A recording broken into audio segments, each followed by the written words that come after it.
আসসালামু আলাইকুম। ওয়ালাইকুম আসসালাম। কে বলছেন? আমি জান্নাত। জান্নাত। কেমন আছেন আপনি? ভালো আছেন জান্নাত? জি আলহামদুলিল্লাহ ভালো আছি। ভালো আছেন? আলহামদুলিল্লাহ অনেক ভালো আছি। জান্নাত কোথা থেকে বলতেছেন? আপনার দেশের বাড়ি কোথায় জান্নাত? আমার দেশের বাড়ি কুমিল্লা। আচ্ছা, কোথায় থাকেন বর্তমানে আপনি? কুমিল্লায় থাকি, আচ্ছা, দেশেই থাকি। কে কে আছে ফ্যামিলিতে জান্নাতের? বাবা নাই, মা আছে আর একটা আচ্ছা, ভাই আছে। জান্নাত কি করেন আপনি? টেলারি কাজ করে। ঠিক আছে, তো দর্শক শুনতে থাকুন আজকে জান্নাতের জীবনের গল্পগুলা। ফুল ভিডিওটি দেখলে মোবাইল নাম্বার পেয়ে যাবেন, সরাসরি যোগাযোগ করতে পারবেন জান্নাতের সাথে। তো জান্নাত, এখন যেখানে আছেন নিজেদের বাড়ি ঘর না বাসা ভাড়া নিয়ে থাকেন? জি না, এটা নিজেদেরই বাড়ি। আচ্ছা, তাহলে তো ঘর ভাড়া দেওয়া লাগে না। তো আপনার বাবা হুম, কোথায় জান্নাত? মারা গেছে। দুঃখের বিষয়। তো আপনার মা এখন কি করে? আমার মা ঘরে টুকিটাকি কাজ করে আর আমি টেলারি কাজ করি। তো নিজের মেশিনটা নাই, নষ্ট হয়ে গেছে এখন। মানে মানুষের বাসায় তো স্থায়ী করি আর কি। আচ্ছা আচ্ছা, মানে নিজের নাই, পরের কাছে গিয়ে এরপরে কাজ বাজ করে যাই উপার্জন করেন তা দিয়ে কোন রকম সংসারটা চলে। জি জি জি। আচ্ছা, তো আপনাদের আত্মীয় স্বজন আর কেউ আছে দেখার মতো আপনাদের? জি না, মানুষ তো নিজের যতক্ষণ বাবা মা গার্জিয়ান না থাকে তখন ততক্ষণ কি আর অত দেখে না, অত দেখে না আর কি। আচ্ছা আচ্ছা। বুঝেনি কিছু তো সবাই বুঝে। তো জান্নাত লেখাপড়া কতদূর করছেন আপনি? ক্লাস 7 পর্যন্ত পড়ছি। 7 পর্যন্ত লেখাপড়া করছেন।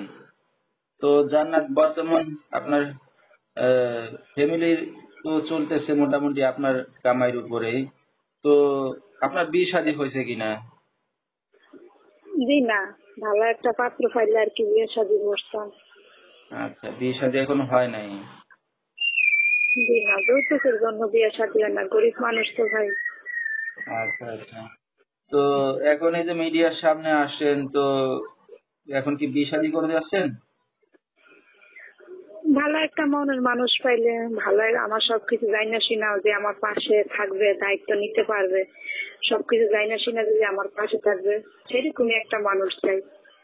আচ্ছা আচ্ছা, তো এখন আপনার মিডিয়ার সামনে আসছেন, আপনার মা জানে? জি জি, আমার মা তো এখন বর্তমানে গার্জিয়ান, ওনাকে না জানান ছাড়া কি আর আমি বলতে পারবো কিছু? আচ্ছা আচ্ছা, তাহলে তো খুব ভালো কথা জানায় আসছেন। কারণ একটা অবিবাহিত যুবতী মেয়ে অনলাইনের মাঝখানে আসছেন, অনেক দর্শক আপনার সাথে যোগাযোগ করতে চাইবে। আপনার মা না জানলে তো পরে সমস্যা নাকি? জি, ওইটা ঠিক বলছেন। হ্যাঁ হ্যাঁ। তো এখন যদি আপনার এই ভিডিও দেখে অনেক দর্শক ভাই আপনার সাথে যোগাযোগ করতে চাইবে, কিভাবে যোগাযোগ করবে? এই যে নাম্বার, মোবাইলের মাধ্যমে আমি যে নাম্বার দিয়ে কথা বলতেছি, এই নাম্বারটা আচ্ছা আচ্ছা, এখন লিঙ্ক ছাড়বে। এই ঠিক নাম্বারে আছে। ফোন দিলে সাথে কথা আমাকে পাবে। আচ্ছা, তো দর্শক নাম্বারটা বলেছি, এই নাম্বারে যোগাযোগ করলে জান্নাতকে পেয়ে যাবেন। যেহেতু বাবা নাই, মা কোনো কাজ বাজ করে না, জান্নাত নিজেই কাজ বাজ করে সংসার চালাচ্ছে। যেহেতু গরিব ঘরের মেয়ে, এখনো বিয়ে শাদী হয় নাই, তো চাচ্ছে একটা ভালো মনের মানুষ। তো বিস্তারিত জানতে এই নাম্বারে যোগাযোগ করলে জান্নাতকে পেয়ে যাবেন। 01830213057, এই নাম্বারটাই হলো জান্নাতের। তো জান্নাত, রাত বিরাত্রে অনেক দর্শক আপনাকে ফোন দেবে, কোনো সমস্যা হবে? জি না জি না, কোনো সমস্যা নাই। খালি একটাই রিকোয়েস্ট, তো ভালো এক মানুষই ফোন দেয়, যেমন সবাই তো ঘরে মা বোন আছে, সেইরকম মানুষই যেমন ফোন দেয়, কেননা সবাই যেমন আমার বিরক্ত না করে ভাই। আমি একটাই রিকোয়েস্ট আপনার কাছে, সবার কাছে, খালি আপনার কাছে না। আচ্ছা, তো